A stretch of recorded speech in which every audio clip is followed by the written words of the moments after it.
This title I chose for today comes from what they say is an ancient Chinese proverb, which says the whole thing, the long version of it, is that it is better to light a single candle than to curse the darkness.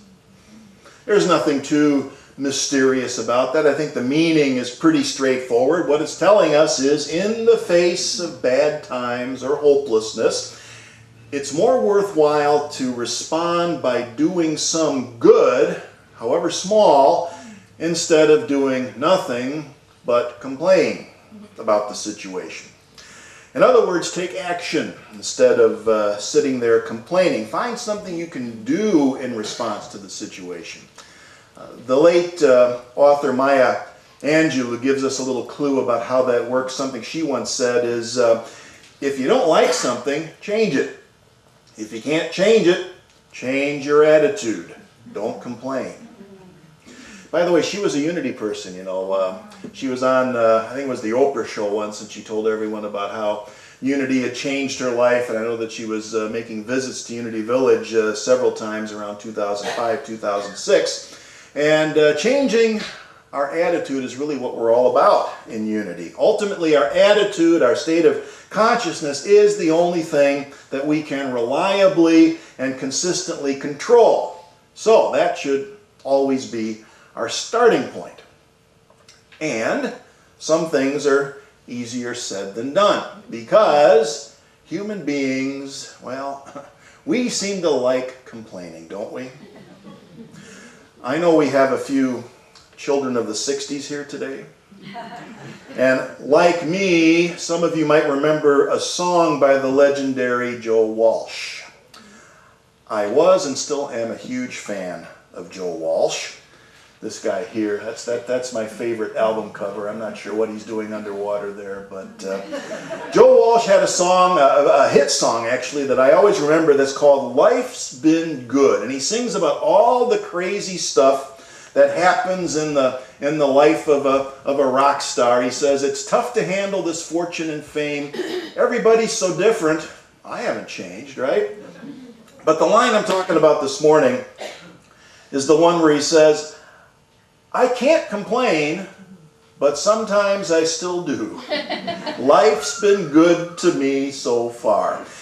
Ain't that the truth? Life's been good. We really can't complain, but sometimes we still do. If life's good, why complain? And if life's not so good, then when has complaining about it ever improved things, right? And I have this theory. Those are some dangerous words, but I have a theory about the number of words in a language that can be used to describe something. The more words there are to describe something indicates how important or how pervasive that thing is within our culture. So you know where this is going, right? Check out how many different words we have for complaining. And I've highlighted a few of my favorites there. Bellyache, gripe, groan, kvetch. I like that word, kvetch. Thank God for Yiddish, right? Kvetch, and so on and so forth. Look at all the words up there that we have for complaining. It tells us that we really must like it. It's pervasive in our culture, which is why it's difficult to stop.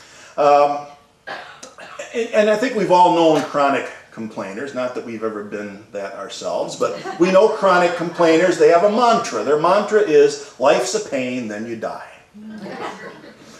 Whatever it is, they don't like it. And if you don't know what I'm talking about, check out the letters to the editor in the Auburn Journal sometime. And if you have a really strong stomach, read the comments. Oh my goodness. Complaining is biblical in nature. It's biblical in proportion. I was talking last January about the story of Moses and the Israelites leaving Egypt, and it's a story about a bunch of complainers. Although they would probably fall in the category of kvetchers, though, wouldn't you think? Chronic kvetchers. They had just witnessed Moses calling down the plagues on Egypt. Pharaoh releases them from slavery. The Red Sea is parted. They get manna for food from heaven. The very hand of Almighty God is leading them to freedom, but were they grateful? Oh, no. All they did was kvetch about the food, the living conditions, about Moses and Aaron's lack of leadership. You name it, they complained about it. They wished they were back in Egypt where they were slaves, but at least they got good food, right? And did all that complaining get them out of the wilderness any faster? Not a chance.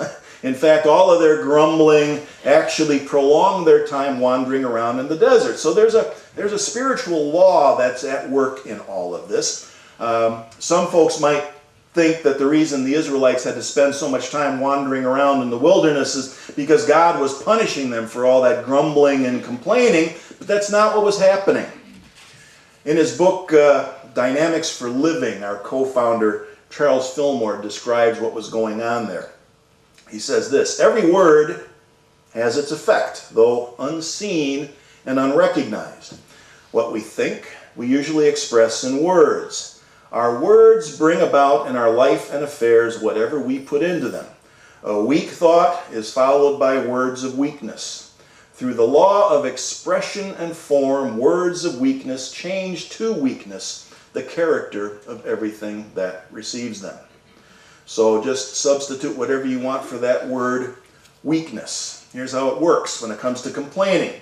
When we complain, we focus our thoughts on the negative. A negative thought is followed by negative words, and through the law of expression and form, negative words will create more negative experiences for us and those who are unfortunate enough to be around us at the time. Now, this isn't news to anyone here. We've been teaching this for over 100 years. Today, they tend to call it the law of attraction, the so-called law of attraction, I say. The law of attraction is not about manifesting stuff. It's not about manifesting things. It's about shaping our experience of life through consciousness. Chronic complaining is going to amplify the negative when what we really want to be doing is to accentuate the positive, as the song goes. And chronic complaining will not just amplify the negative, it will blind us to the good that's already there around us in abundance. The ordinary can be extraordinary if we develop the right attitude. One of my favorite quotes from the works of Paul talks about the kind of attitude we want to cultivate, and this is from his letter to the Philippians. He says, "Finally, beloved, whatever is true, whatever is honorable, whatever is just, whatever is pure, whatever is pleasing, whatever is commendable, if there is any excellence, and if there is anything worthy of praise, think about these things." If our attitude is life's a pain and then you die, it's like we're walking around with a blindfold on or a pair of really dark glasses. Life loses its color, it loses its detail, it loses its nuance. So when we decide to stop complaining, that's the process of removing the blindfold, taking off the dark glasses. We start to see what is true, good, and beautiful. So what's the antidote to this tendency we have to focus on the negative and to complain? Well, what it takes is a little mental discipline, or as we like to say, consciousness conditioning. And this is something that the ancient Greek and Roman Stoic philosophers were talking about thousands of years ago. They've known about this for a long time. And one of those Roman philosophers was Marcus Aurelius, and actually he's more than just a philosopher.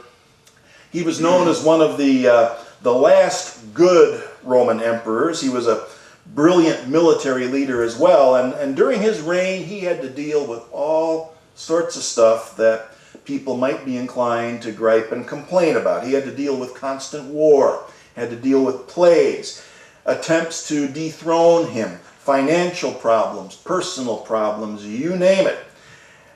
And through all of that, he's best known for something that he wrote called Meditations. He wrote this piece for himself. It was kind of like his journal. It was never meant to be published, but it was discovered and has become a part of our classical heritage ever since. A wonderful, wonderful bit of advice for what to do when we face a negative situation. Whatever seemingly negative situation we face, the ones where we're tempted to just sit back and start complaining, well, he gives us a way to turn it around. So this is how Marcus Aurelius found a way to light a candle instead of cursing the darkness. Three-step process. He says, objective judgment now at this very moment. Unselfish action now at this very moment. Willing acceptance now at this very moment of all external events. That's all you need. Here's a shorthand way of remembering it. The three-step process. Perception, action, and will. Perception is all about our attitude, the approach that we take, the way we look, the way we choose to look at a situation we face. Action, of course, is the energy and the creativity that we bring to the situation.